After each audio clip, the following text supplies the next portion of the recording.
English translation 633rd contact Sunday the 25th of October 2015, 13:16 hours. You hurried to get here, Edward. But it is fine, dear friend, because I want to ask about something that concerns me. But I salute you because I have not done that yet. I also greet you, dear friend, and be welcome. Is your question or request so urgent? Not in a hurry, no, but important for me to know what happened regarding your new examination at the clinic.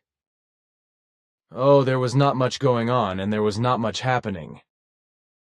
They checked me, literally, from the top of my head to the bottom of my head, or inwardly, whereby everything, the skeleton and the innards, were photographed or something.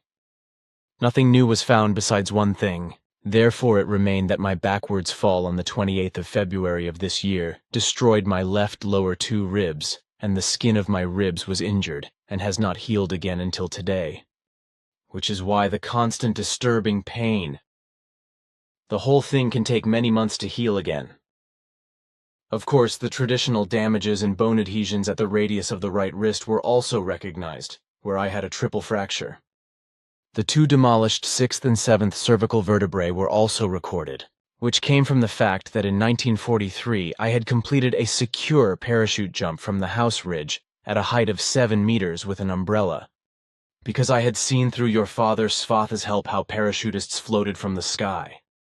So I thought back then was not as smart as after the 7-meter jump from the house ridge, where I landed on the concreted garden path and demolished my 2 cervical vertebrae. That as a little Eddie, or Bartley, as my father called me. I would wisely foresee that I would one day wear a beard. I could do what parachutists could do, or have been doing for a long time. Well, the landing was rough then, and the glider had already turned around after the first 50 centimeters of fall, and consequently no braking effect. But what was now discovered in the latest examination, in addition to various old and for me unimportant things, was that on the 28th of February, when I fell backwards into a food rack with full force, I had also broken the 8th vertebra. I also had a deep dent in it, which is why the whole thing hurt so much that I could have run up the walls vertically, which happened 5 days after the fall when the pain really started. However, it was normal, as the doctor said, that from the 5th day on I could not walk, lie, stand, sit, or fly for 3 days. But it was enough for me, so the singing had passed away. It must have been very painful. Actually, yes, but it was bearable after all. Well, anyway, I made it and I got it over with. So it was not worth mentioning either. Typical. What do you mean you do not know? First of all, I can feel everything from my own similar experience. And secondly, when I see people on Earth behaving like seriously injured people due to minor ailments, etc., then I can only say typical when I make comparisons instead, because I know very well what differences there are when you say that you have made it, while... Oh, that's what you mean. That's just the way it is. Because for some people it's easier to die than to face life. Fine, but can we talk about something else now, because I have a murder program today when you have time. I have the whole afternoon at my disposal. But what are you doing all the time since you cannot be fully occupied now because you have to hold back on your work? Well, I read my way through my books, studying and learn all kinds of things in various fields to what I have built up as general knowledge. Of course, I am also concerned with world events, with overpopulation, with the high birth rates, which will now increase even more rapidly due to China's recently permitted 2-child marriage. But also climate change, industrial poisons, herbicides and pesticides, as well as the general waste of all resources, the dictatorial action of the EU powers and the murderous degenerations by the Islamist State concern me. Also, the world domination-addicted USA with their wars and Secret Service murder actions, etc. are in my repertoire, as well as all the factors of the destruction and annihilation of nature and the extermination of many life forms of the fauna and flora, the slow poisoning and the erosion of humans, as well as the worldwide continuing water shortage. The day before yesterday I looked through my notes, which I take here and there from our conversations, And I came across what you said about Comet 67P/Churyumov-Gerasimenko, or Tshuri, as it is called in short form, of which you said that oxygen existed on it. I think that will be as you say, but as far as I know, our scientists have not found any oxygen on the comet through the Rosetta probe yet. And what I'll continue to do. I also have correspondence to do, and various other things to do, so I do not just laze around. I did not think that either, because it is absolutely clear to me that you are always busy, because you simply cannot allow yourself any rest and cannot be idle. And as far as the comet is concerned, I know that the probe has analyzed this oxygen, but apparently nothing has yet been made public about it. That's all right, my friend. I was not blaming you. But if oxygen was found on the comet, it will certainly be officially announced. But it is gratifying that you have enough time today, because then we can talk without pressure of time. But I would also like to ask a few questions, especially with regard to the fact that I was once again accused by telephone of how a father of a family terrorizes his whole family, his wife and his children, but also his entire family. This has been going on for 4 years now, and there's no end to it. The man is an alcoholic, self-opinionated, dictatorial, despotic, and also a thug who beats up his wife and children.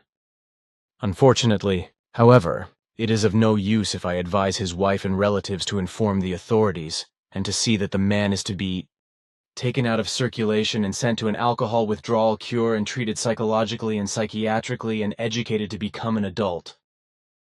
Unfortunately, there are many people of this despotic kind who believe that they can use violence and coercion against their fellow human beings without being held accountable.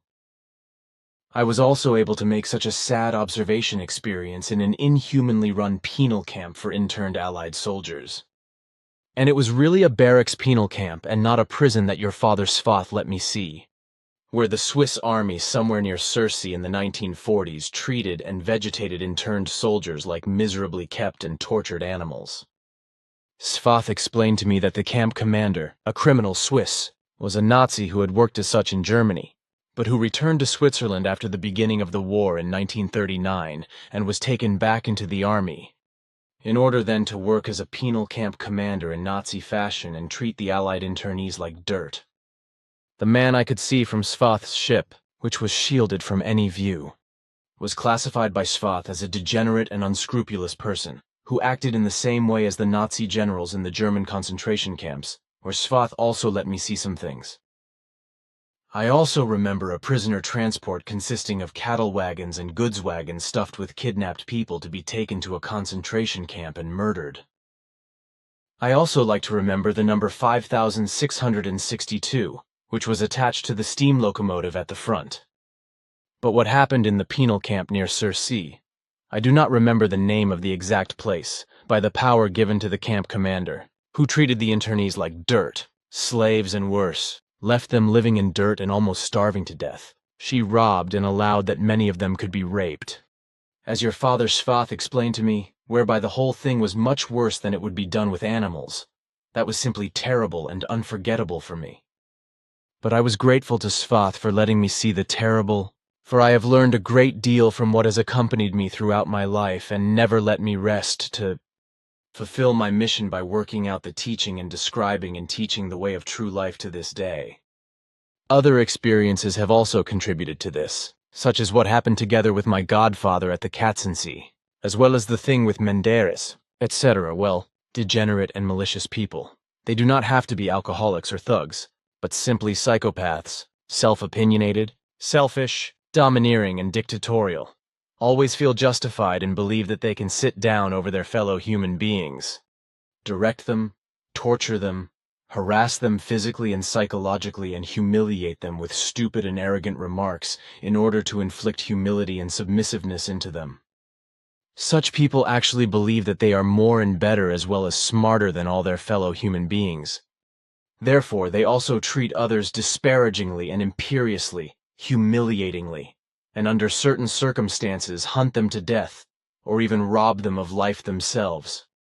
Unfortunately, this is the case with many people on Earth. where psychopathic factors are incontrovertibly connected with the whole behavior of these psychopaths, which is expressed in the behavior of these psychopaths, but which they are not able to perceive in themselves, because in addition to their psychopathy, they are also autocratic, vain, self-convinced, selfish, and in a certain form addicted to megalomania. This leads them not to be instructed, but to accept only their own ideas, actions, and personal behavior, thereby negating everything that is brought and done by others. Earthlings who have fallen into this kind of arrogance, and I am talking exclusively about these, because such wrong behavior does not appear in our peoples, because our educational concepts prevent such forms in childhood and teach equality and equal treatment etc. to all people, have degenerated in their thoughts and feelings as well as in their behavior towards their fellow human beings.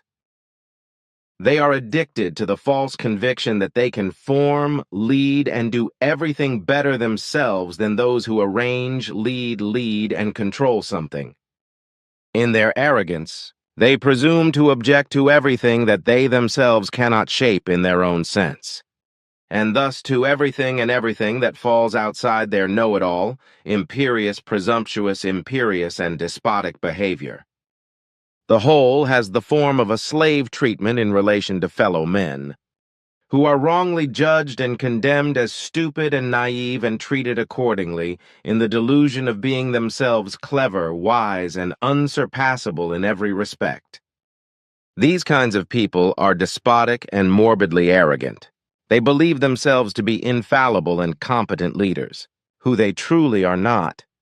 However, because they neither recognize nor understand their fellow human beings in their personality, character, and in their thought-feel-psychological world, and thus also not in their inner being. They only understand how to oppress their fellow human beings in some humiliating way, whereby, as you say in each case, they deal snotty with them and put their own supposedly great, but effectively very deficient abilities in the foreground. So they are people who use themselves, their nature, their behavior, their abilities, their skills, and their actions in a self-praising way in order to demote their fellow human, to humiliate them, to dominate them, and to leave nothing right and nothing good about them and their work. Actions, deeds, thoughts, feelings, and words, as well as their ideas, achievements, and behavior, etc., in order to lift themselves to the highest levels of praise and admiration. It is an indisputable fact based on megalomania that they are delusional. And without them, the world, a family, friendship, or acquaintance, a job, a thing, or a company, etc., cannot exist or be maintained. That's very clear, thank you. Actually, I did not expect you to give an answer to my words within the framework mentioned, but I think it is good that you talked about it in more detail. The whole thing makes many things clear, and it says exactly what is the thing, and also applies to the man, like many other earthlings of the same or similar facon, who despots and terrorizes his family. But something else, because today I would like to talk about what could be done in principle to get rid of all the poisons, such as herbicides and pesticides, which are applied in nature by farmers and vegetable growers as well as by many private flower and vegetable growers, etc., but also by organizations, companies, corporations, and even by authorities, and which destroy fauna and flora. Of course, there are many other toxins, which are used by humans in general, but especially by industry, etc., for all kinds of purposes, which has the consequence that the entire nature and its fauna and flora suffer severe damage, destruction, and destruction. And all this is only done in order to produce necessary or unnecessary products, to overexploit Earth, to promote the luxury and addiction of mankind to holiday and other pleasures, as well as the atmosphere and the environment and landscapes polluting and destructive means of travel and transport of all kinds, as well as unnecessary motorsports falling within the same framework, etc. Worldwide, there are about 12 million chemical toxic substances which have a very damaging effect on human health, in a catastrophic way up to death. Furthermore, through these toxins, the whole world of nature and all forms of life is impaired, destroyed, and finally destroyed with regard to health and life. Thus, the longer the more all genera and species of plants. Amphibians and fish, animals, reptiles, animals, birds, and all vital insects suffer health damages due to the toxins, which lead to long-term or short-term infirmity, and ultimately to death. And if the animals, the poultry and the fish, etc., live in farms where they are bred, fattened and slaughtered for human consumption, then they and their meat are very harmful to human health because of the food contaminated with toxins and antibiotics. This means that the poisoned flesh, which serves as food for man, then passes over to him and also poisons him, making him suffering and sick and, in the worst case, making him fall into a long-lasting infirmity and finally into a painful death. However, according to your statements, this does not only happen with fresh meat, but also when it is processed into normal fresh sausage or into long-life sausage products and dried meat. All the various toxins contained in all types and forms of meat are such that if humans frequently eat large quantities of meat, this inevitably leads to cancerous ulcers. And if it is already made known that new substances are produced when meat is roasted, which cause cancer, then it is concealed that this is not only the case when meat is roasted, because the raw meat is also contaminated by various poisons, which cannot be rendered harmless by cooking, drying, or sausage making, and consequently cause suffering and illness in humans. But this is not only the case with meat, but also with all berries, vegetables, fruit, and tropical fruits that come into contact with various poisons. This truth, however, is concealed both by the producers and by the state health authorities, who claim that minimum amounts of the various poisons, such as pesticides, which are mainly used against pest insect infestation, but also herbicides, which are used to kill and exterminate plants, are harmless to humans and their health, and that consequently health authorities approve minimal amounts with permission. And this is the case even though, according to your information, even the smallest amounts in the microgram range are harmful to human health and to every form of life. This is true. Because any poison of any kind is as harmful to the human organism as it is lethal in large quantities, as it is to any other form of life unless it has a natural immunity to a corresponding poison.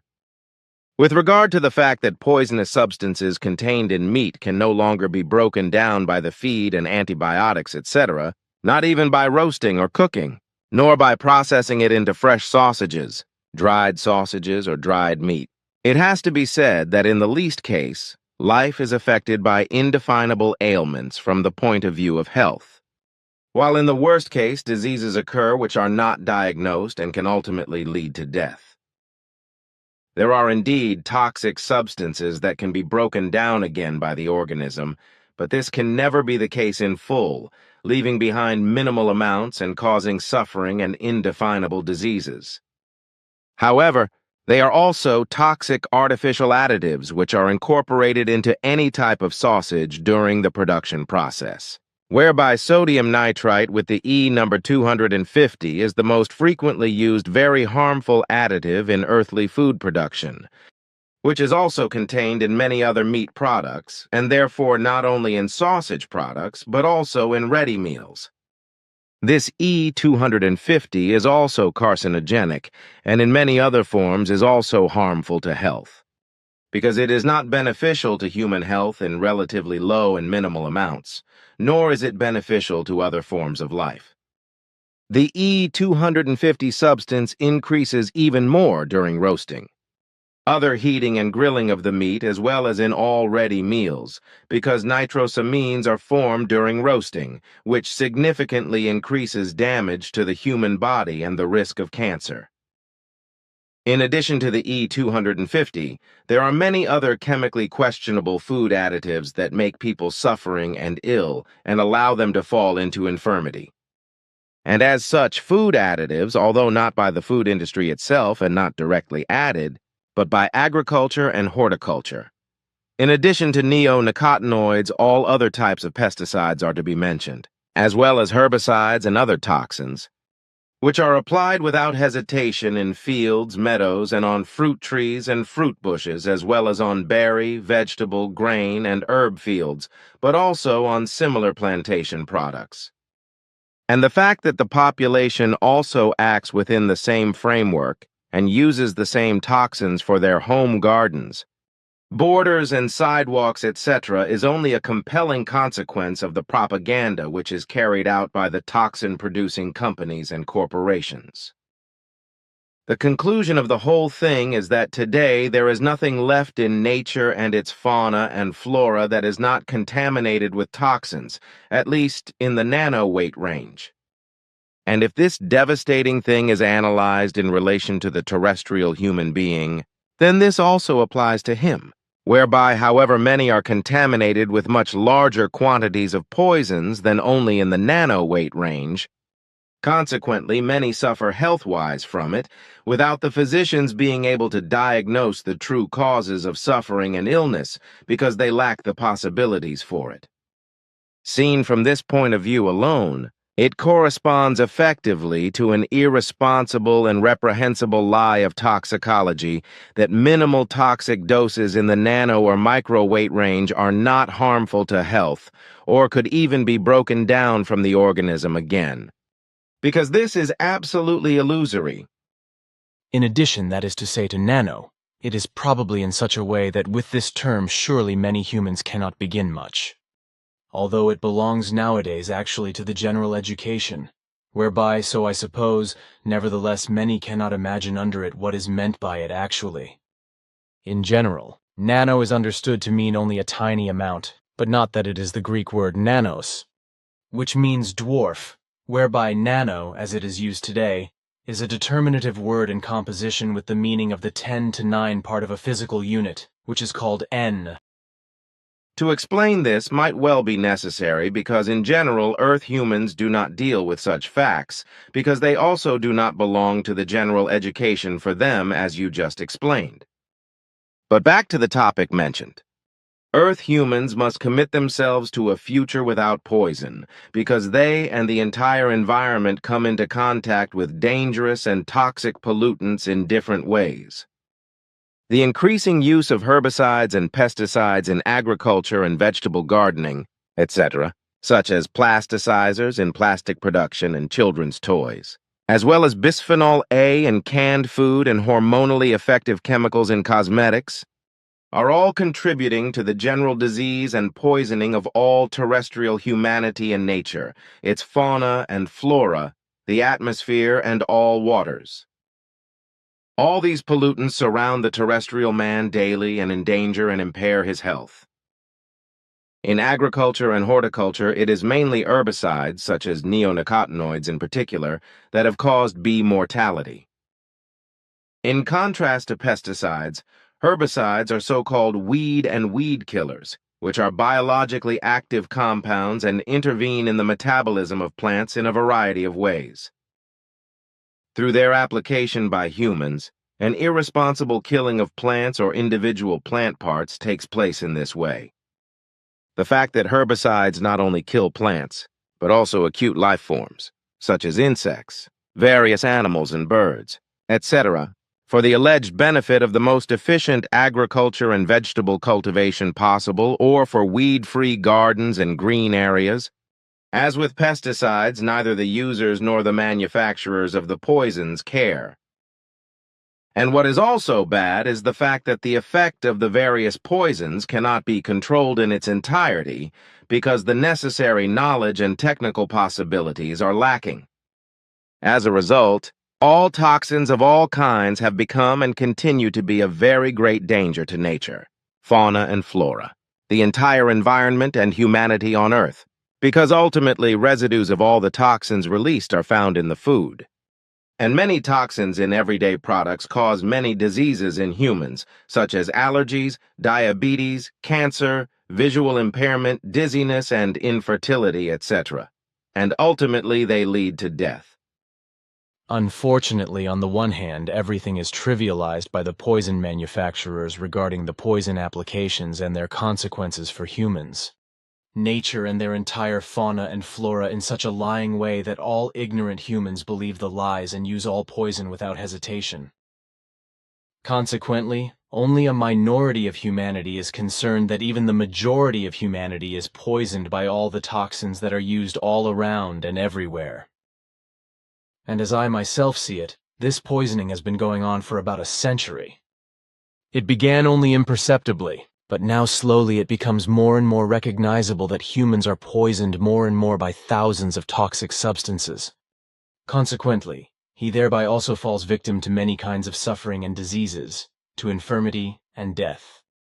And through the whole of the effects of poisoning, since the last century there has been a thoughtless and irresponsible use of poison for all sorts of purposes, mainly through the use of poisons by farmers and gardeners, but also by public authorities, railway and airport operators, corporations and private individuals, etc., which has led to the inexorable extinction and thus the extinction of many forms of life in nature. Insect-eating birds, that all sorts of pests in the agriculture and in the horticulture eaten and kept under control, were expelled from its brood areas to a large extent and almost or completely exterminated. So bushes and shrubs were and still are irresponsibly deforested at forest edges and in meadows and corridors, which offered nesting opportunities for all sorts of birds. Consequently, they can no longer nest and can no longer raise brood. This applies equally to the ground breeders who nest in the meadows, fields, moors, swamps, on brook and riverbanks, and in the reeds, because these nesting possibilities have already been destroyed many times and will continue to be so. The intensive management of the meadows by agriculture alone, which makes 3 to 4 cuts a year, robs all ground breeders who build their nests in the meadows of any further opportunity to create offspring. Also, the birds of prey are strongly affected by these tragedies, and one such tragedy is effective, precisely because their food birds and mice, etc., have been and continue to be so reduced that they have to look for new sources of food.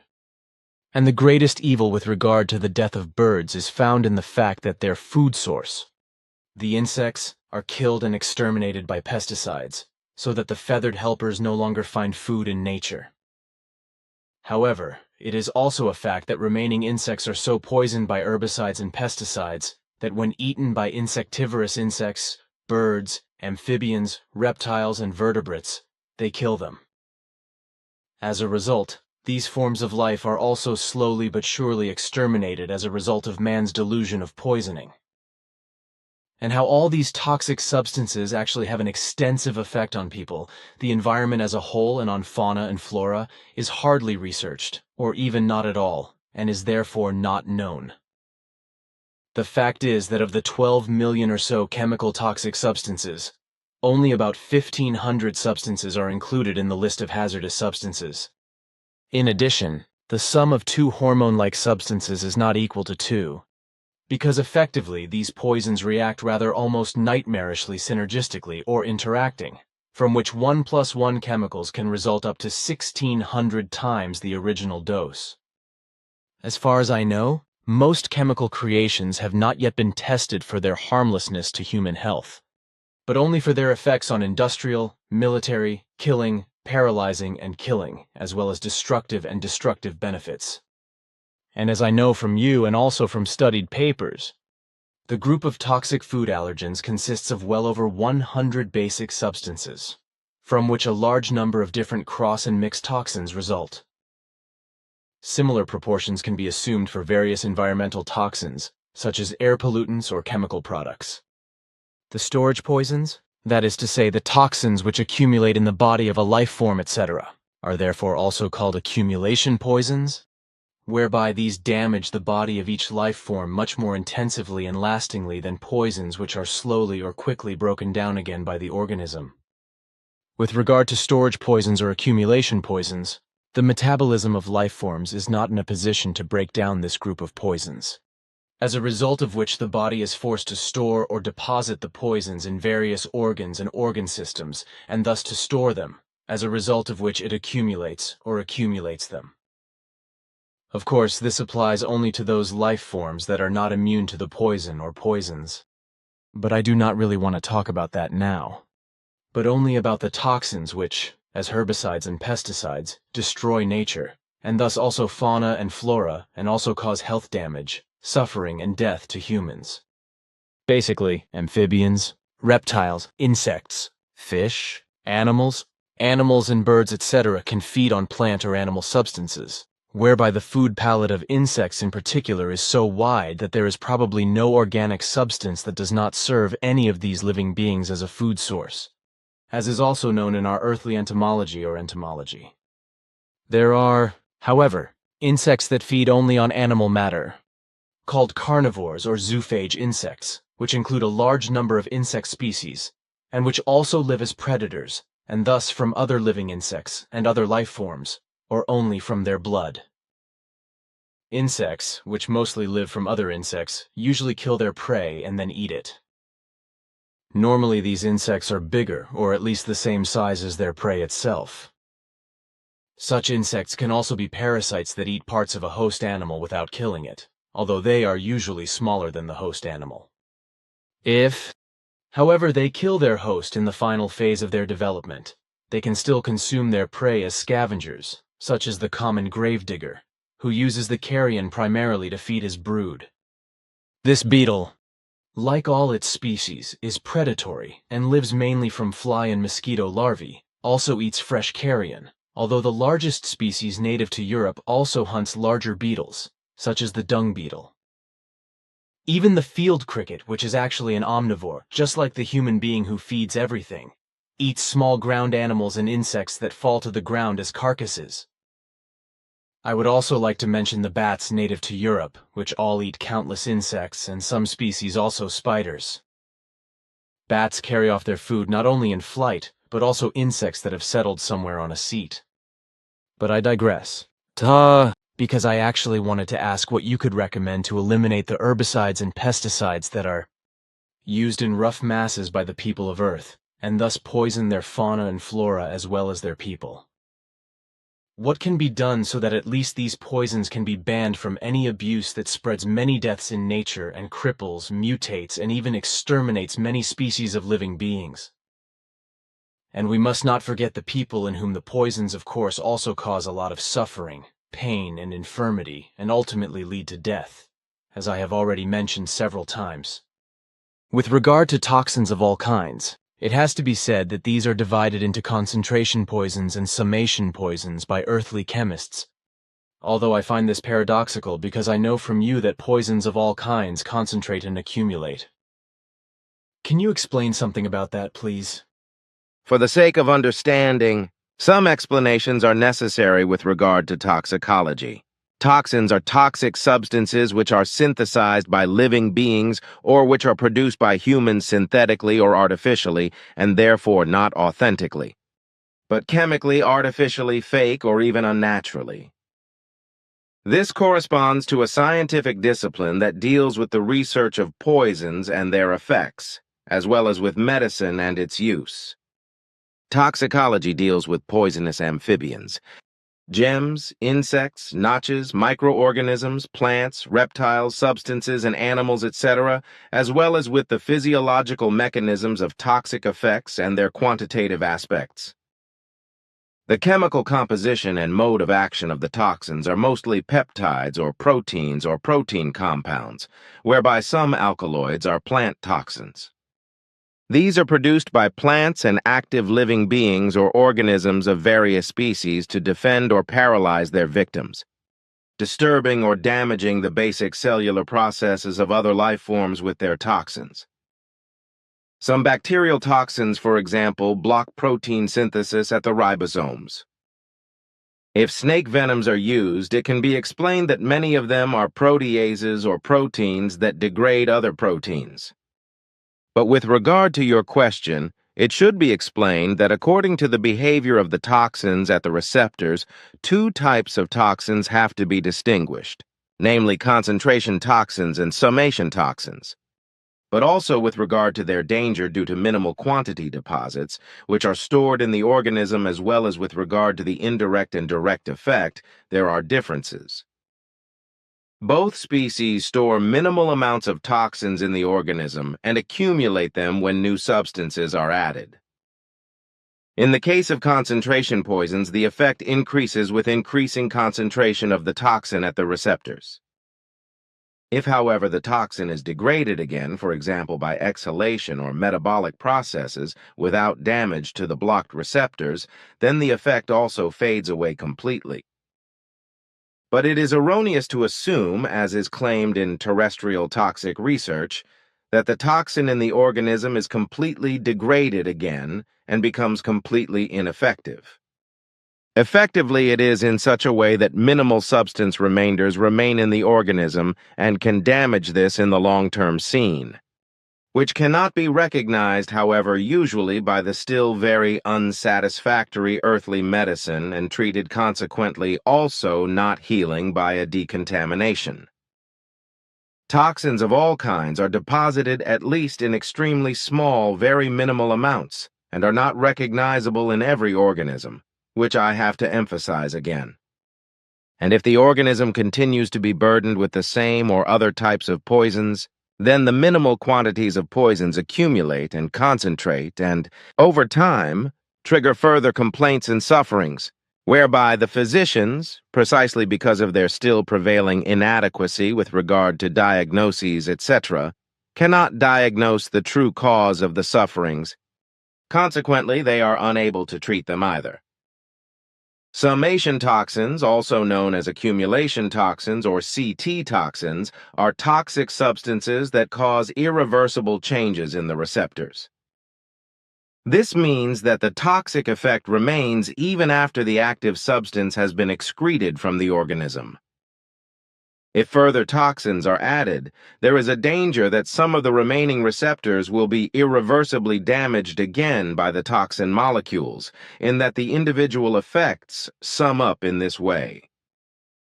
Toxins can be ingested by any life form once, continuously or sporadically, but in any case, the concentration results from the product and from the duration of exposure. This is the duration during which a receptor or plant or any active life form is exposed to a particular pollutant. As the amount of exposure of a toxic active substance increases, there is inevitably an increase in the likelihood that any organism that is not immune to the toxins will suffer damage to health from poisoning. As you know, from a certain dose or quantity, almost every substance, including various foods, can be classified as toxic. Question. Exposure level. What is to be understood by this, perhaps, that an organism, for example a human being, is exposed to something, in the case of toxins, a certain amount of toxins? That's right, because exposure means suspension. The amount of exposure is a factor to which an organism is exposed. An exposure quantity is the sum of all environmental influences that affect a human being, a living being, an object, or something. These influences can be of different forms: biological, chemical, gaseous, or physical. If medicine and toxicology are considered, then exposure stands for the exposure of living organisms of all kinds to harmful environmental influences such as toxic chemical elements or compounds, or purely physical influences caused by hail, heat, cold, pathogens, noise, fog, pollen, smoke, rain, sperm, snow, radiation, or dust, etc. However, exposure does not necessarily lead to the disease, but it may be a cause of a harmful effect or disease.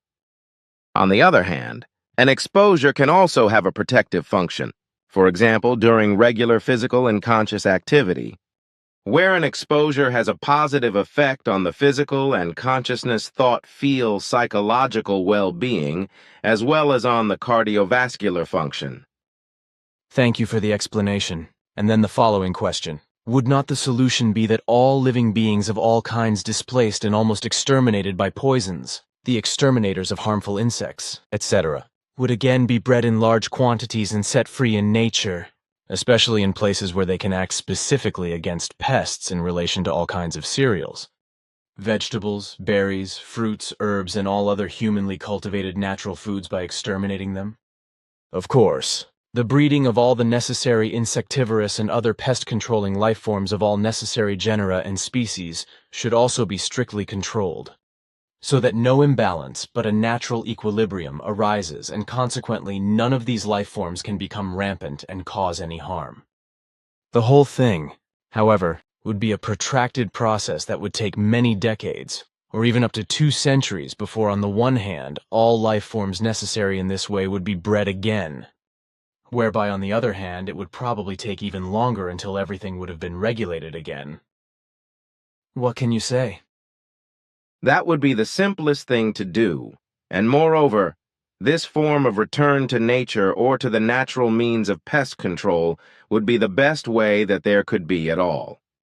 However, it would also have to be taken into account that effectively all herbicides and pesticides, that is to say all neonicotinoids, would be finally withdrawn from use and trade, and that the companies and groups producing these toxins would be banned from further production, as would production sites in this respect also have to be closed down. Instead of using pesticides, spiders, forest ants and other ants, predatory mites, insectivorous and insectivorous amphibians, reptiles and mammals should be bred industrially, as well as insectivorous plants and all kinds of entomophagous and insectivorous insects, including birds that hunt and eat insects. As far as I know, all forms of life are called entomophages that feed on insects, or am I mistaken? People also eat insects, for example in Africa, Asia, Central and South America, but also in other parts of the world. Even in the so-called civilized world, as in the industrialized countries, efforts have been made since time immemorial, and still are today, to add insects, larvae, and worms to human diets. In Western cultures, this has always been a marginal phenomenon and still is today, although attempts are always made to take away people's disgust with good encouragement, etc. This is, of course, correct, because entomophagy, a term that comes from the Greek language, note Billy, Greek equal sign entomonentomon insect and phagy actually refers to the feeding or eating of insects, which is followed by these life forms that eat insects called entomophages, or also insectivores. There are many organisms that feed on insects of all or certain stages of development or live on them as parasites. Entomophages include, in addition to insect eaters among humans, various life forms of various ordered groups, including threadworms hunting insects and insects living as parasites, carnivorous plants, fungi, mammals, ichneumon wasps, spiders, freshwater fish, and birds. Entomophages of any kind must be bred by terrestrial man and used in biological pest control against insect pests, because this is the only correct solution to free oneself from neonicotinoids and all other pesticides that poison all acute lives and bring them to an evil end. In my understanding, the return to nature that you have just mentioned consists precisely, as I said earlier, in the fact that there are harmful insects with predatory insects, such as mites of all kinds, especially with predatory mites, aphids, ladybirds, and many other entomophagous insects and other living creatures, such as wasps, hornets, praying mantises, amphibians, bats, vertebrates, reptiles, and birds, etc. can be fought, as has always been the case since all life on Earth has existed. And this has been done effectively since time immemorial, in such a way that many beneficial organisms of all kinds hunt and eat flying, crawling, or running insect pests in masses, including natural food of all kinds planted by humans. It is these useful creatures, birds, various amphibians and reptiles, as well as ants, fish, beetles, and various small mammals. However, it must be said that in all these life forms, from mites, land and water insects, to vertebrates, amphibians, reptiles, fish, notches, and birds, etc., an ecological catastrophe was caused by the poison economy of agriculture and horticulture, as well as by their intensive agriculture and horticulture. However, this also resulted from the construction and poisoning of meadows, fields, and alluvial zones, as well as from the deforestation of alluvial forests, shrubs, herbaceous perennials, and forests, and from the drying of brooks, ponds, swamps, moors, and other wetlands. It also contains the destruction of dry biotopes, whereby all the factors mentioned in the fauna and flora have decimated or even destroyed a Great deal so catastrophically that a very large part of all the forms of life mentioned is irrevocably extinct or is threatening to become extinct. This is undoubtedly the case, and will unfortunately continue to be the case according to my probability calculations. And with regard to insects such as wasps, hornets, and also all insects or predators that capture other insects as food, we can say. One moment, please. Sorry to interrupt. You're talking about predators. What does that mean? In Latin, there is the term predator, which to my knowledge means robber or robber. So I think that the term probably means predatory insects. Which of course is correct, Billy, from Lexicon Lat. Praedatio, robbery, also predator. Because in earthly ecology, an organism of this kind is called if it feeds on other and still living organisms or parts of these. The term covers on the one hand the true predators and parasitoids that kill their prey animals or hosts, and on the other hand the grazers, herbivores, and parasites that feed exclusively on parts of living victims but do not kill them. But I continued with what I wanted to explain. Most predatory insects are entomophagous insects, or those that feed on other insects. Among these predatory insects, the following can be found in Europe: dragonflies, mantises, netwings, bugs, beetles, hymen flies, predatory flies, beaked flies, and two-winged flies. The predatory insect must seek, recognize, hunt, and overwhelm prey in order to reach and consume food.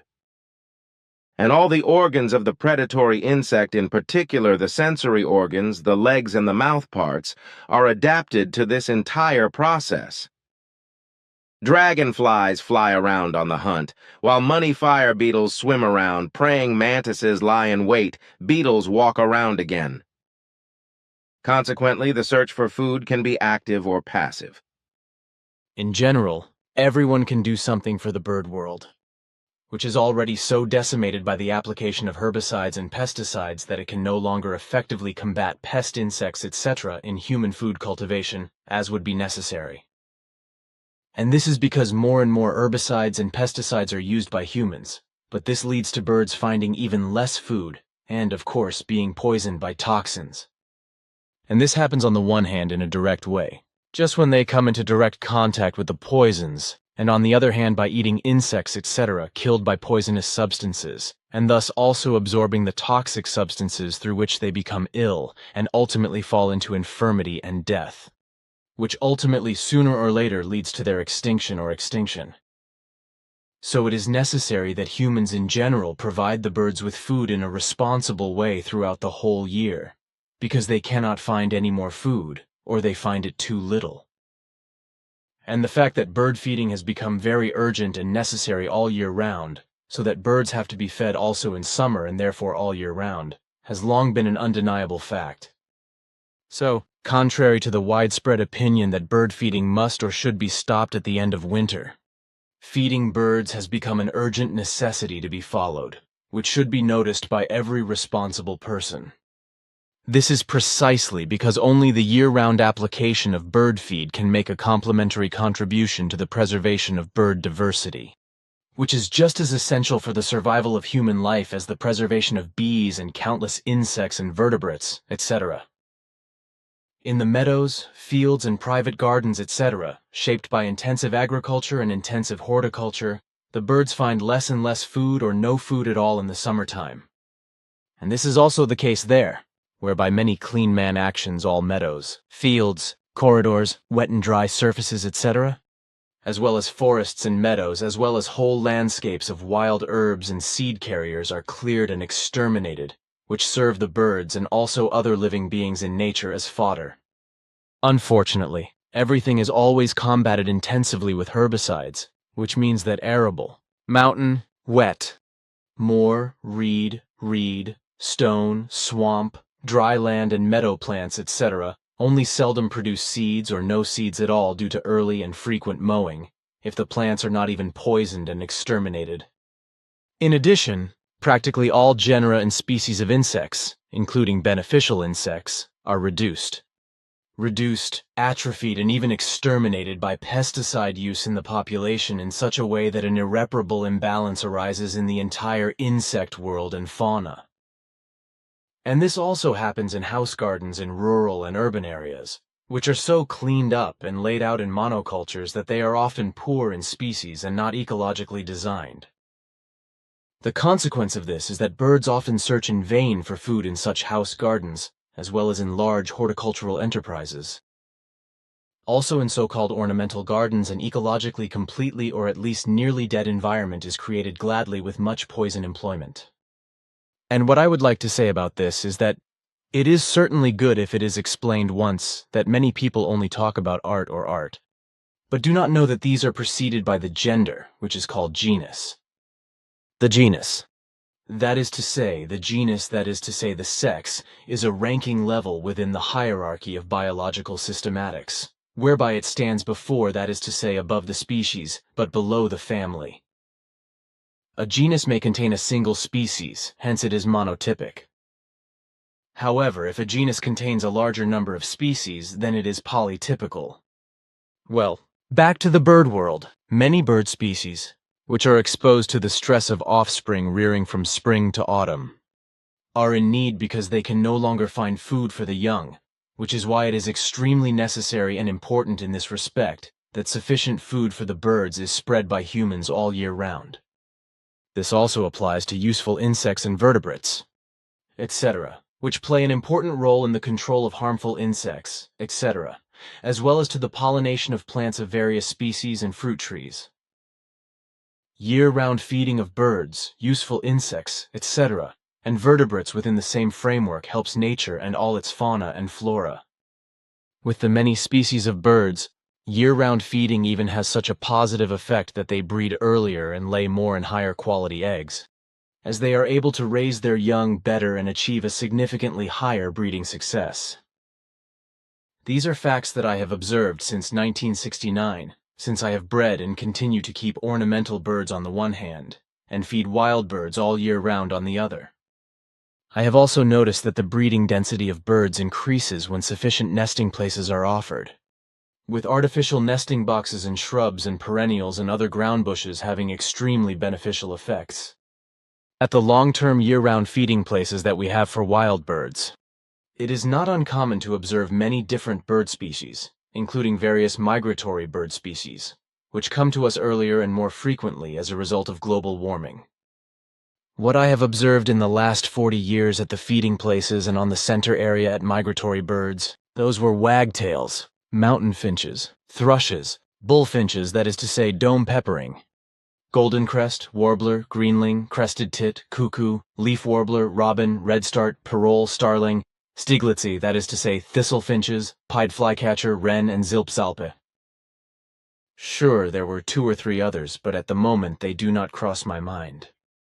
Also, native birds stop at our center, for example at the feeding places, on the center area or in the center biotope, where I have seen and observed many different birds, like blackbirds, bookfinches, spotted woodpeckers, magpies, jay, yellowhammer, green woodpecker, goshawk, nuthatch, raven and crow, various tits, kites, buzzards, blackcaps, herons, black woodpeckers, sparrowhawks, sparrows and nutcrackers, wild pigeons and wild ducks, etc. Larks are missing, unfortunately, because the intensive agriculture means that there are no more grass meadows high enough for them to use as ground breeders.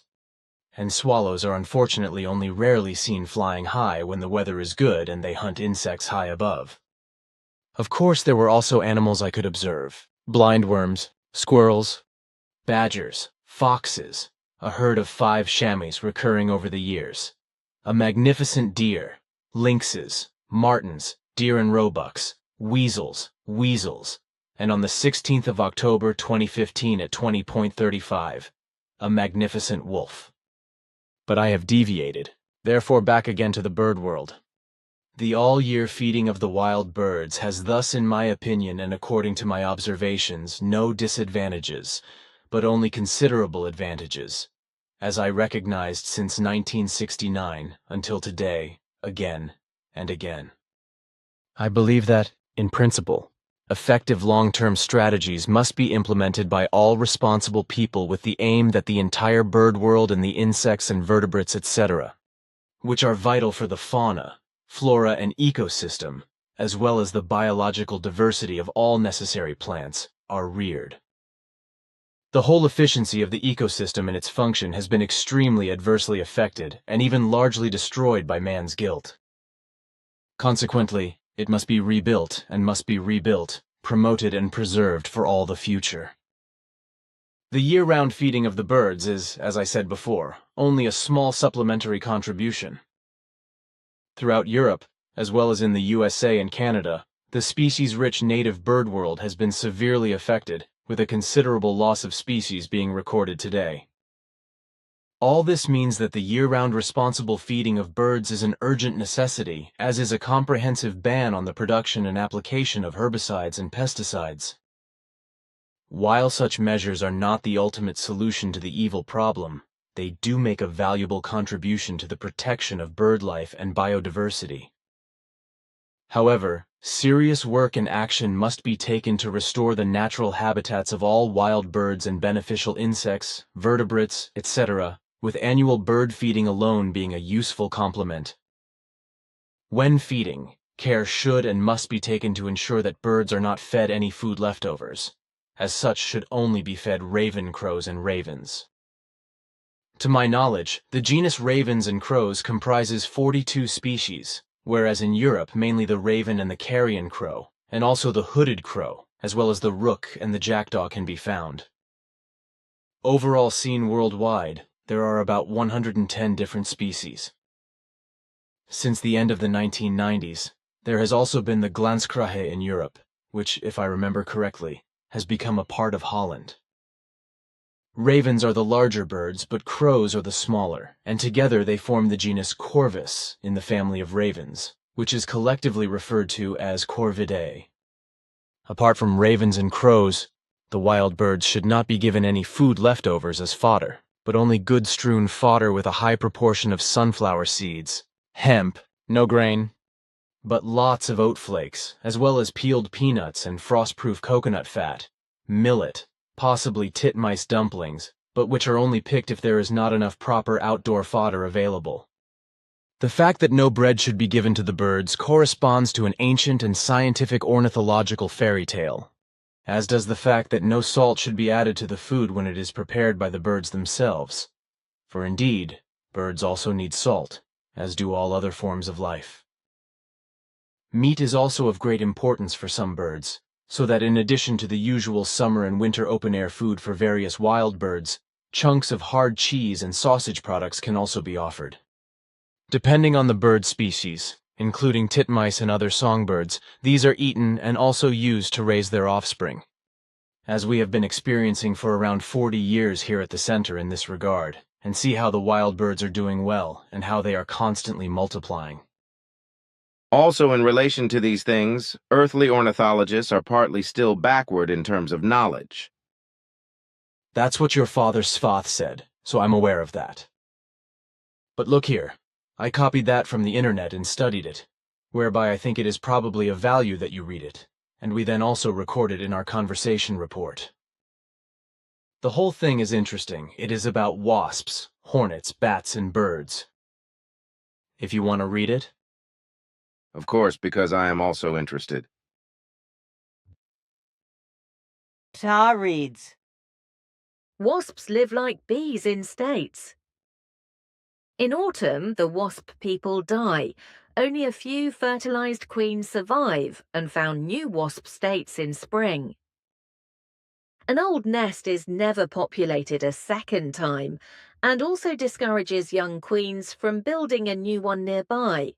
An old wasp nest thus offers a certain protection against new settlements. Wasps are very useful animals. They hunt other insects such as flies and aphids, pollinate flowers and feed birds. Hornets belong also to the wasps. They are very peaceful and shy of people. If you are lucky enough to live near a hornet's nest, you will hardly find any flies or small wasps. The same applies here. Never too close to the nest, even hornets then lose their restraint.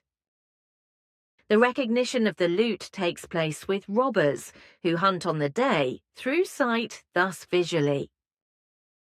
For this purpose, these insects have particularly well-developed complex eyes, which are gigantic with the dragonflies, for example, and consist of 10,000, 30,000 single eyes. Other predators use mechanical stimuli or olfactory and taste stimuli to recognize their prey. Then the prey must be attacked as fast as possible and held after overwhelming. Very fast gripping tools are used for this, for example the catching legs of the praying mantises. The strong mouth parts serve for the consumption. When chewing, digestive secretion is often released so that parts of the prey are liquefied and absorbed.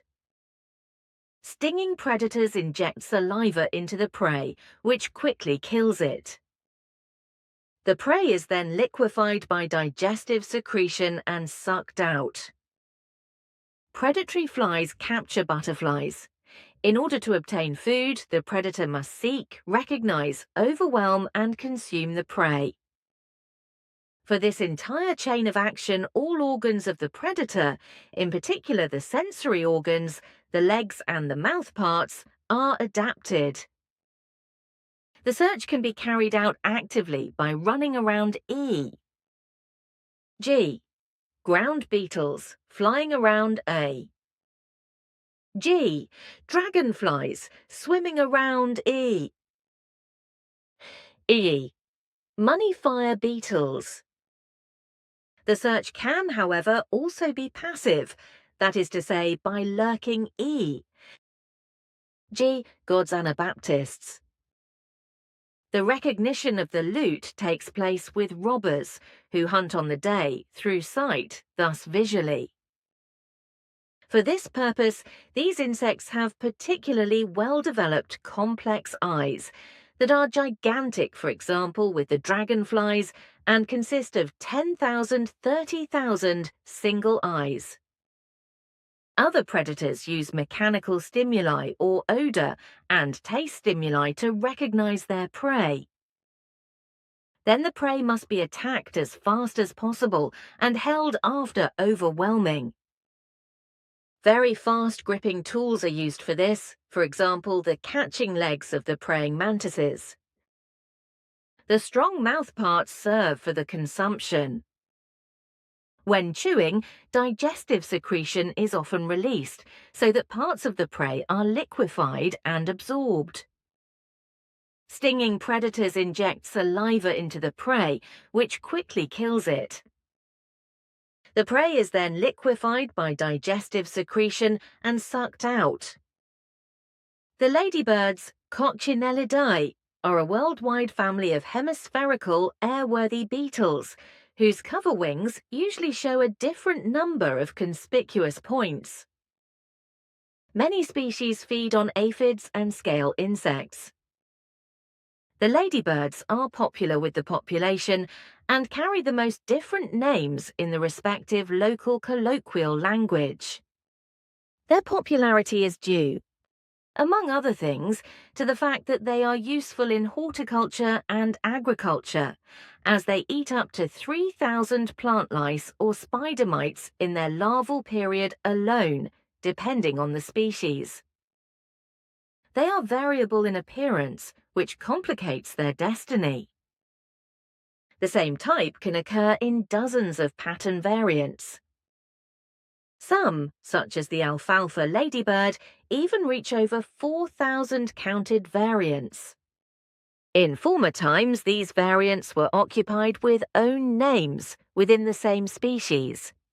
For example, with the two-point ladybird Adalia bipunctata, with over 150 designations, which are, however, no longer used today and are scientifically meaningless.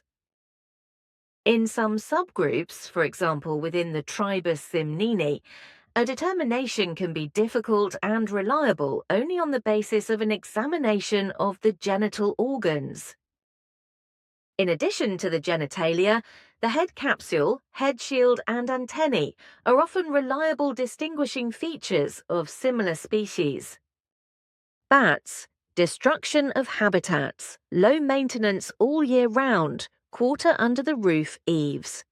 Their endangerment comes primarily from the destruction of their habitats, for example through the restoration of old buildings and the sealing of potential sleeping places. Through the destruction of insect habitats, through the destruction of dead wood stands, and the poisoning with insect repellents and wood preservatives. Not quite so rare are the big mouse ear Myotis myotis, the dwarf bat Pipistrellus pipistrellus, the big evening sailor Nyctalus noctula, and the water bat Myotis dalbentoni. In the summer, female mouse-ear bats form large pens on attics where they bear and raise their children together. These penthouses and other bat quarters, trees with cavities, crevices, caves and galleries, and bat boxes must be preserved, as must the other habitats. See also Agreement on the Conservation of European Bat Populations. Incorrect locations of wind turbines. Bats have also been involved in accidents at wind power plants for unexplained reasons, as has been known for several years. Nutrition of the bats. Lots of insects. Energy-rich, healthy and available in large quantities. Native bats feed almost exclusively on insects. Some types snatch its loot in the flight from the air. These bats are easy to observe at dusk or in the light of street lamps. Other bat species fly close to vegetation structures or just above the ground.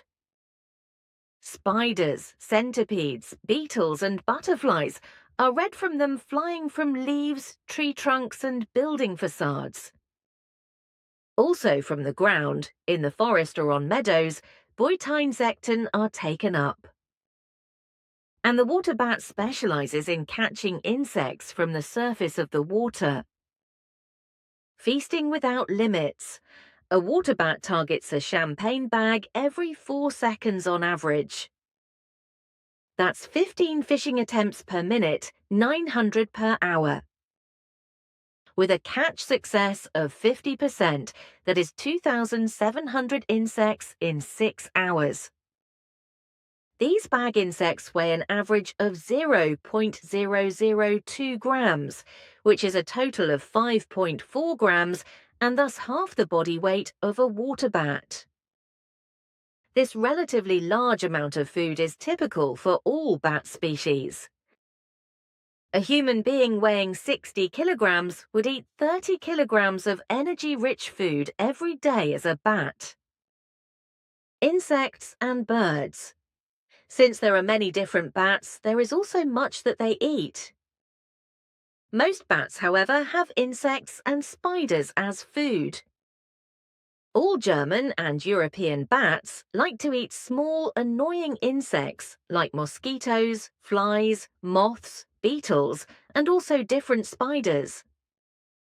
Some even eat bugs that live on the ground. Insectivorous birds. Insectivorous birds live on all continents. These birds feed mainly on insects, and their need for insects is certainly very great in the breeding of young animals. Nightingales belong to the family of the timiles and are counted among the insectivorous birds. The best-known representative of this group is the sunbird. In nature, these birds feed mainly on insects. They also eat a few pieces of fruit and berries. In the aviary, these birds receive a high-quality soft food and insect pâté. In order to ensure perfect condition, it is advisable to occasionally administer vitamins and some live mealworms or buffalo worms. Titmice live both on the European continent and in the tropics. These small living insectivorous birds feed mainly on various insects. In the aviary, they can be quite intolerant of other species. You will preferably receive a quality insect pâté as basic food. In addition, live insects and vitamins should not be missing from the daily menu. Even throttle types have its representatives both on the European continent, singdrossel, blackbird, as in the tropical areas chamadrossel, glanstar. These insectivorous birds feed mainly on insects, but regularly they also like to eat a piece of fruit and berries. In captivity, these birds best receive a universal food with dried insects. Another possibility is a diet of extruded grains. It is also advisable to give these birds vitamins regularly. Of course, live insects and fresh fruit should not be missing from the menu. And jay, whose diet consists mainly of insects, are also represented on the European continent, the jay, the nutcracker, as well as in the Arctic and tropical regions, tiger jay, white bonnet jaybird. Jays feed mainly on insects, but they will certainly not spurn a piece of fruit or nuts. These birds also dare to catch a mouse or another small vertebrate from time to time. In captivity, these birds preferably receive a qualitative universal feed based on dried insects, fruit, and berries. This universal food may be regularly supplemented with vitamins, live insects, fresh fruit, and even a few pieces of meat. Brook wagtails, skylarks, niltavas, robins, blue crows, leaf birds, spinning birds, pitas. Hundreds of different insectivorous bird species are kept and bred by real specialists. These species, whose food consists mainly of insects, are fed with a qualitative insect pâté. Of course, a daily portion of live insects and regular vitamins should supplement their ration. Bird species of insectivores. Insectivores are to be recognized by its thin, fine, pointed beaks. Among them, there are birds that feed exclusively on insects and spiders, but also those that eat worms and snails, occasionally berries or even dry seeds.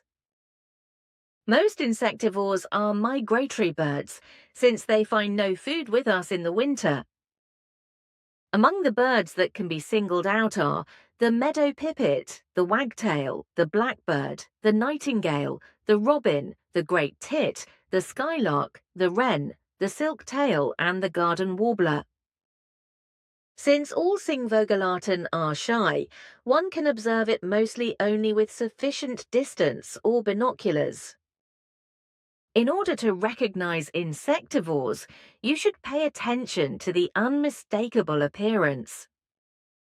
Characteristics for the insectivores are the usually tender shape, the narrow head and beak form, the tail length, and the seat position. Everything is very interesting. Thanks for letting me read it. Then I have something else, and it's about statements from your father, Schwath. You told me that you no longer had to rely on medical explanations and recommendations for substances or medications, etc., but that you were not able to do so. But I would still like to mention that Schwath told me in the 1940s that wounds can be healed very well with thyme honey, lotus blossom honey, fly maggots, termite head paste, acid of the Australian bulldog ants and various other ants, etc., and that ant powder from China is good for a generally good health and various healing effects. I must not have confirmed this from you, but I would be interested in what can be done about a natural remedy for sleep disorders well and effectively in the field. Of course, I can only confirm my father's explanations, and with regard to a remedy for sleep disorders, flower pollen is recommended. You once told me that you had been studying earthly films and computer games for many years in order to investigate the violent and compulsive effects that war, anti-war, horror, crime, torture, murder, and manslaughter films have on human beings. Can you tell me today what results you've achieved in this regard? Our research into this matter is based on long-term studies. which have not yet been completed, for which there is a duration of 30 years.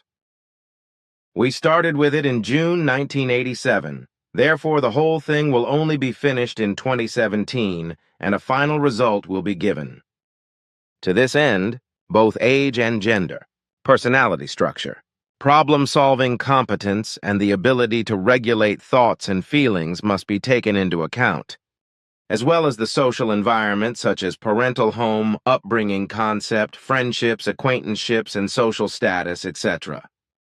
Furthermore, situational factors must also be taken into account, such as work, state of consciousness, boredom, lifestyle and attitude, etc. Only when all these interrelated factors are taken into account can precise findings and results of the studies be determined.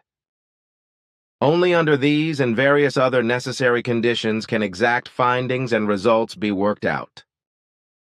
But what has emerged so far as an ongoing result of research is truly frightening, for it corresponds exactly to the opposite of what earthly psychologists, etc., claim. From the totality of our very precise Earth-wide and so far carried out studies on Earth humans, it is without any doubt and absolutely clear that by such computer games and films, but also by theater performances in the same frame, the majority of those Earth humans who watch such films and theater plays or run computer games are influenced very disadvantageously. The Earth humans are very much negatively and even degeneratively affected in their normal activity of consciousness, as well as in their thought-feeling psychic world and in the resulting character changes, emotions, and behaviors. They inevitably follow in the corresponding way, as far as computer games, films, and plays are concerned.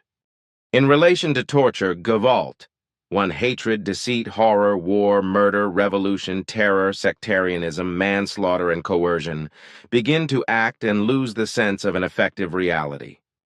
All in all, everything also causes psychopathic and paranoid impulses underground, but also up to the acute outbreak, which on the one hand lead to slight to very severe personality disorders, and on the other hand can hardly or not at all be controlled. Violent computer games, violent films, violent games, violence in the media or in current reality inevitably cause aggression, violence, and coercion in many children, adolescents, and adults.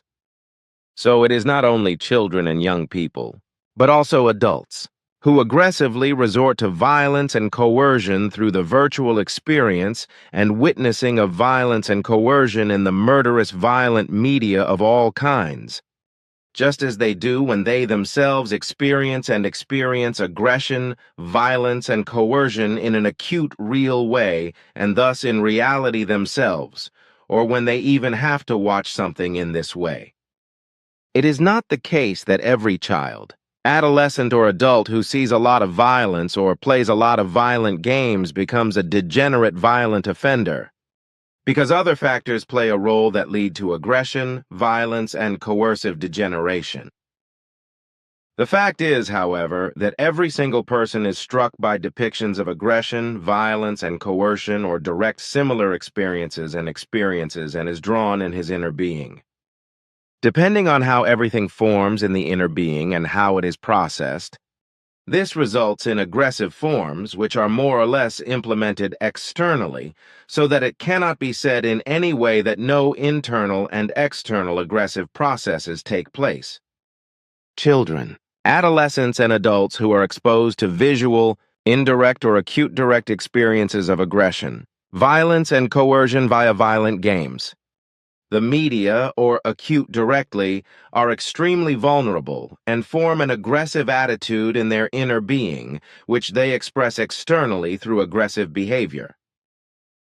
The forms of behavior are 1,001, ranging from rejection or defense to contempt for a human being, as well as unkind words, unjust insults, condemnations, and actions.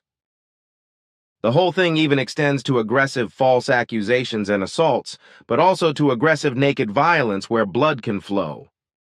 Overall, the forms of violence that emerge from the whole of the observation of aggression Violence and coercion are so varied that their number cannot be described because they are determined according to the inner and outer being as well as its character and power of consciousness.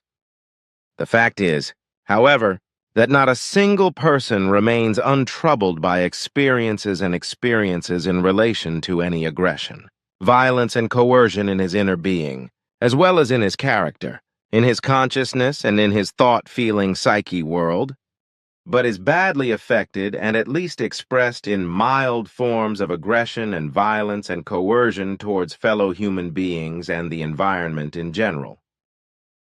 This is absolutely inevitable and contradicts all other claims and representations of Earth psychologists and psychiatrists. The causes of the psychological processes involved in aggressive, violent, and compulsive minimal to degenerative catastrophic surges are in no way mysterious. Because children, adolescents, and adults learn aggression, violence, and coercion on the one hand through observation, and on the other hand through experiencing. It does not matter whether the observing, experiencing takes place in artificially visual form or through films, computer games, or television, or in a directly acute reality-related way. Because in any case, the observing, seeing, experiencing are the factors by which the inner being is influenced and formed. And man, be he a child, a youth, or an adult, learns very quickly through observation and perception, whereby all mass media of all kinds offer him very attractive and varied possibilities through which he can observe aggression, violence, and coercion. And these possibilities include not only all the aggressive mass media such as television, films, journals, magazines, and cinema, but also radio, computer games, and theater performances. And one of the worst media is the sport of football, even if it does not want to be perceived by football enthusiasts. Because violence prevails in this childish game as well as in various motor and other sports. And the game itself is marked by violence, as is the case with the often rioting and destructive football fanatics and hooligans. If violence is used in games for children, adolescents, and adults, and if it is rewarded in some way, for example with money or free games, etc., then there is a danger that the players will become even more open and tolerant towards aggression, violence, and coercion. This also applies to films, especially when the viewers, children, teenagers, and adults identify with the film hero, and many film viewers do so underground, not even consciously perceiving it themselves. The fact is that the film observers experience joy when the film hero saves the world or good people by killing and rewarding the bad guy or the degenerate. For the majority of children, teenagers, and adults, the instructions for the violent behavior of the film heroes are hardly noticeable. But they dig themselves into the subconscious of the film viewers in a negative way and stimulate the aggressiveness. In this way, the film hero is met with a mighty great tolerance, even if he often kills and murders his craft. The fact that factors appear in the film observers that are supposed to counteract the effects of killing and murder corresponds only to a naive fairy tale of earthly psychologists, psychiatrists, and know-it-alls. Contrary to this lying and stupid assertion, which in this respect is considered to be a professional, the effect of the burgeoning aggression, violence and coercion exists at least underground and hidden in the inner being. People, such as children, adolescents, and adults, who create or awaken aggressive tendencies in themselves through any circumstances, such as computer games, football, violent films, plays, etc., or through acute real experiences, etc., usually or at least often in some mild or bad way become aggressive, degenerating people. More aggressive children, teenagers, and adults are not able to control themselves completely. Therefore, they all cannot defend themselves against the influence of the films and plays, etc., that trigger aggression, that they watch, the games that they play, because they are resistant to any resistance. All or at least many of their social abilities, if any at all, are influenced by what they have seen, experienced, and experienced visually or acutely realistically. And the bad thing about it is that everything that has been visually or acutely experienced is burned into the inner being and memory for a long time and usually cannot be dissolved, regulated and controlled again, or only through long-term and intensive therapies. The terrestrial human being today is exposed to the public media violence and the many media of past times, the longer, the more, and the stronger. And as our extensive studies show, very many of those children, adolescents and adults who are very strongly exposed to acute real violence as well as to film, information, news, drama, and theatrical media violence also experience a great deal of violence and coercion in their real environment.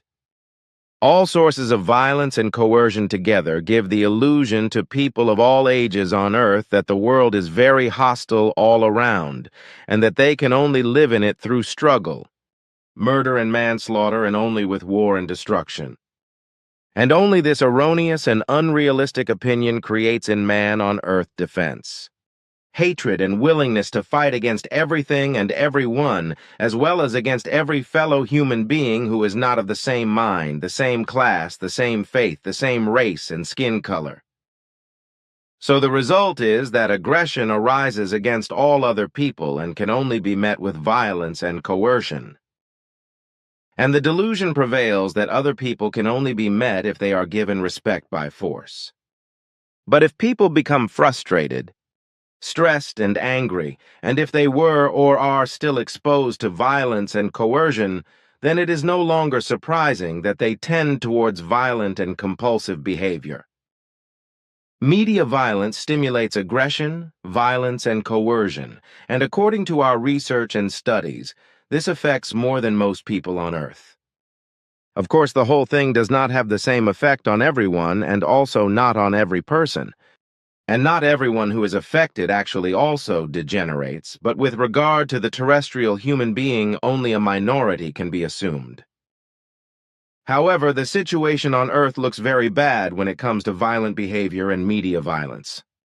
Violence and coercion guarantee financial success, whereby media violence is a perfect guarantor for it, because it attracts degenerates, fanatics, players and sportsmen of all camps, as well as spectators and rioters, and consequently the violence and coercion of all information and entertainment media can be used as a cheap method by making everything attractive. And the fact is that no control measures or resistance are taken.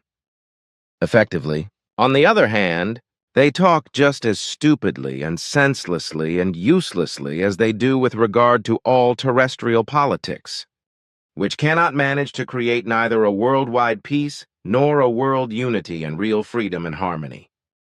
Violence and coercion are of particular interest in the public media, such as television, journals, radio, and newspapers, because the media offer fictitious violence and coercion to an extent that does not occur in reality. On the other hand, they offer real views of violence and coercion of events that far exceed the mental and emotional acceptability of all in humanity. Concentrated media violence actually manages to increase the bad influence on the attitudes or behavior of film and theater audiences, football and other sports fanatics, etc., and computer gamers to such an extent that any control over them is lost.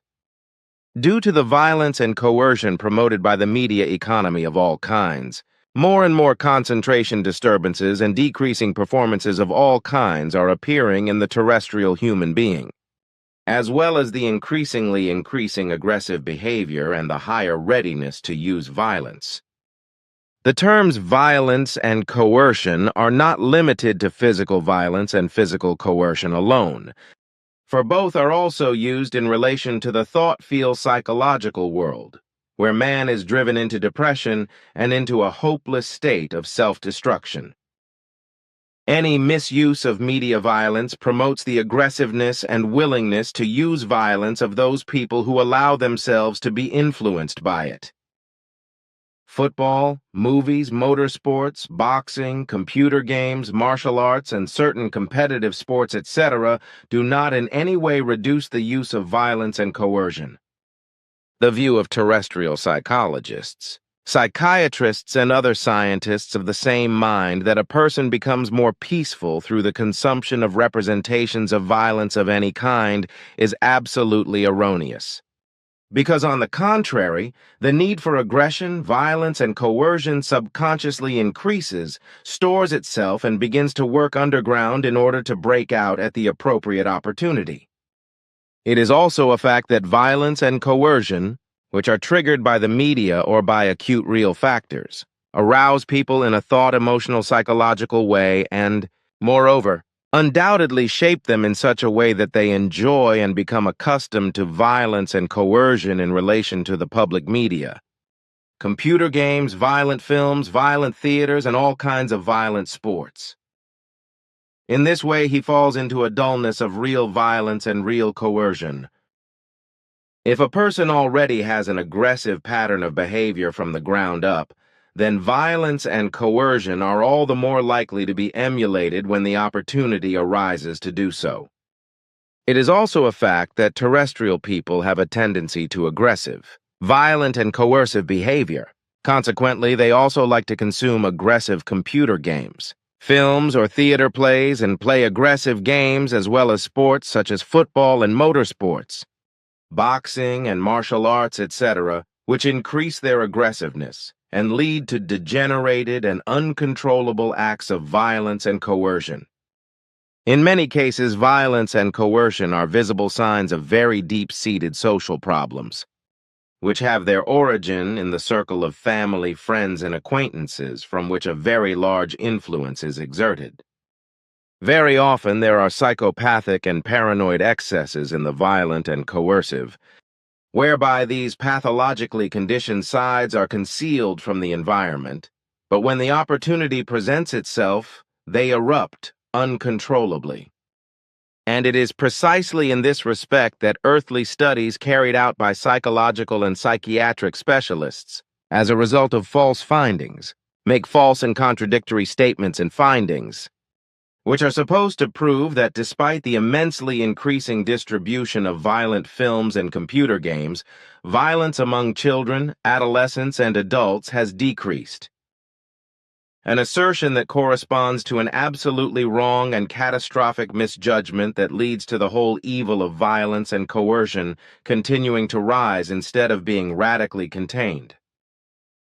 The coercion of every kind is not considered and simply forgotten, as well as all violent sports of every kind. The fact that out of the whole of aggression, violence, and coercion, amok runs appear again and again, which cause many deaths and injuries and a lot of suffering, has the consequence that again and again after such an act, a prohibition is demanded from people and specialists to prohibit the glorification of violence, which is appreciated and cheered up by computer games, films, and all kinds of martial arts, as well as misuse of weapons, etc.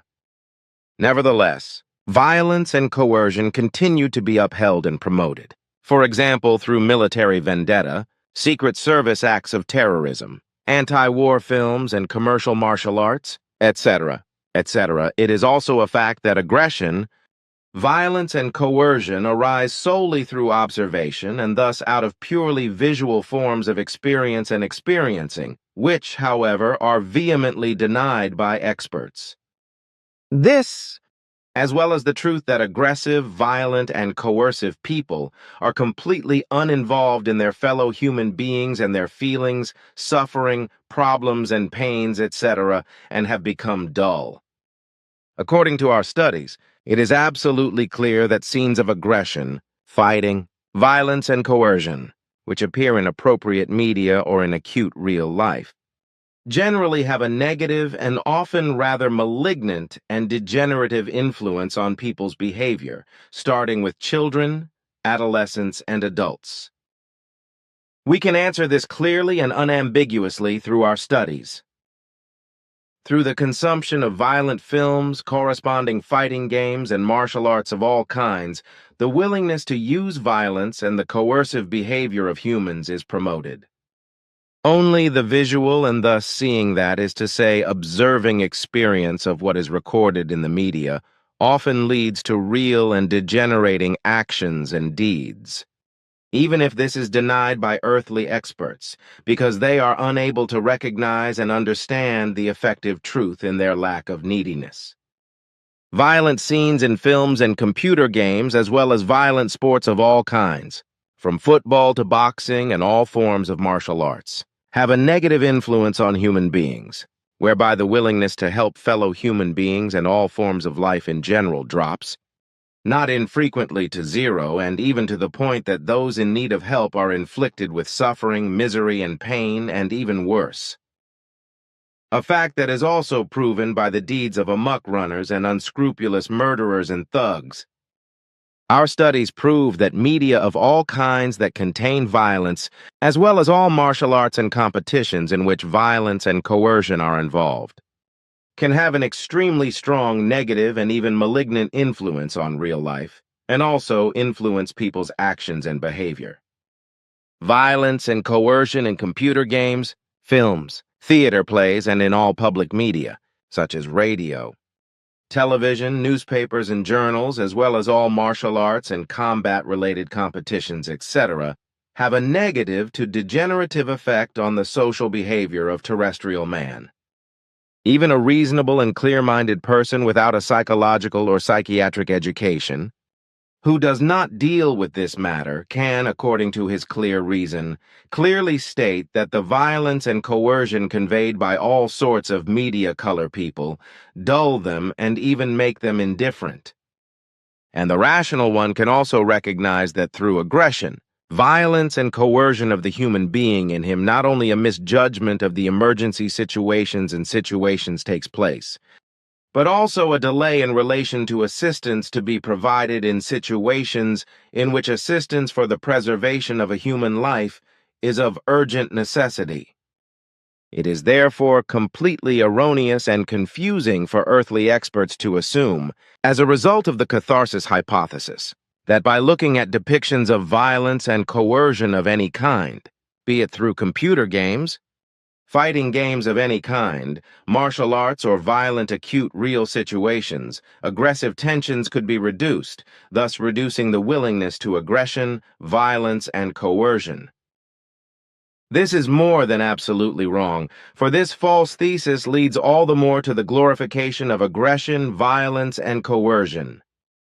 And the inhibition thesis is just as wrong, which claims that aggression, violence, and coercive scenes, which are depicted by any media or effectively occur in real life, are stirred up in people who see, look at, or observe such images and scenes or reality.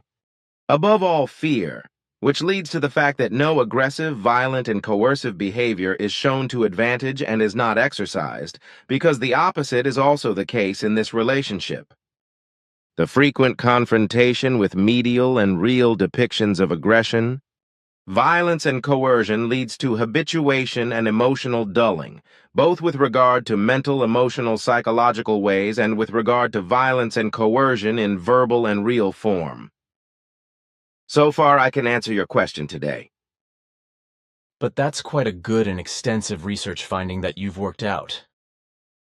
And what about the music, about which we have already spoken, but about which you could again explain how the matter of human emotions behaves in connection with the music? I can do that again, but I want to postpone it to the time of another visit in order to explain the matter in detail. But now it is time to go because it has already become late, and I also think that you now need rest. Watch your welfare, Edward. Goodbye. Goodbye, Ptah, and thank you for all your explanations and your visit.